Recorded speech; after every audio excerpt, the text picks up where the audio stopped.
Aujourd'hui, j'ai décidé de vous faire un petit tuto sur la protection du châssis. Donc ici, on est sur un châssis de 2 chevaux. Bon, j'ai pas filmé la première étape, j'en suis à la deuxième et je vais vous expliquer comment j'ai fait.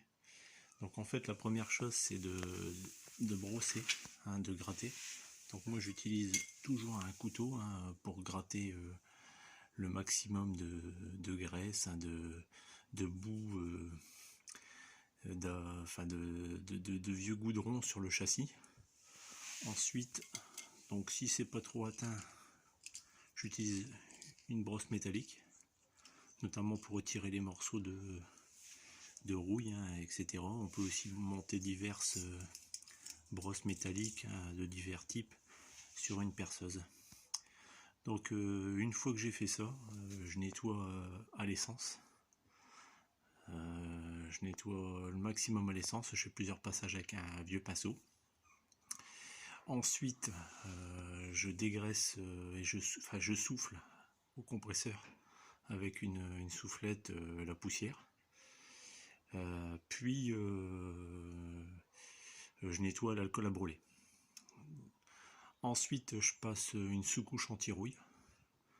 Donc ici, moi j'utilise du Rustol-Sip qui est compatible avec pas mal de peintures. Ça fait plusieurs années que j'utilise ce produit, j'ai jamais eu de problème.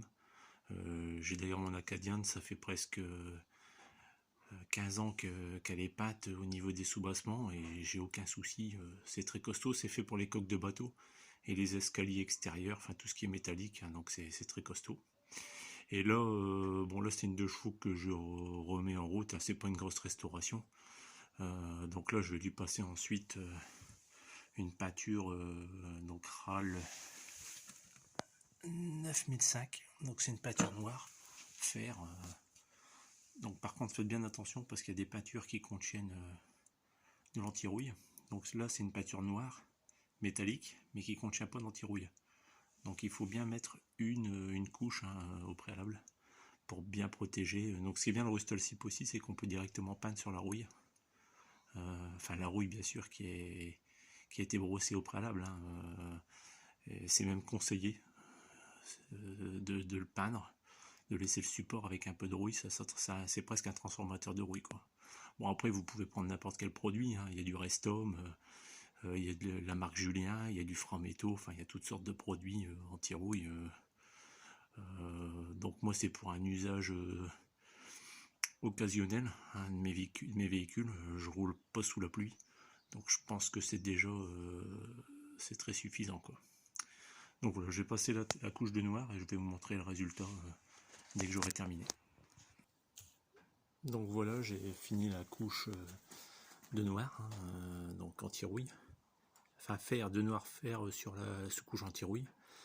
Donc juste une chose pour finir. Vous pouvez toujours... enfin là c'est un châssis de 2 chevaux. Et les points sensibles sur une 2 chevaux, c'est bien entendu à ce niveau-là. Le châssis a tendance à casser, ça arrive souvent sur les 2 chevaux. Donc pour prévenir, il y a aussi une petite chose qu'on peut mettre. Bon là ici c'est une marque Waxken Waxcoat.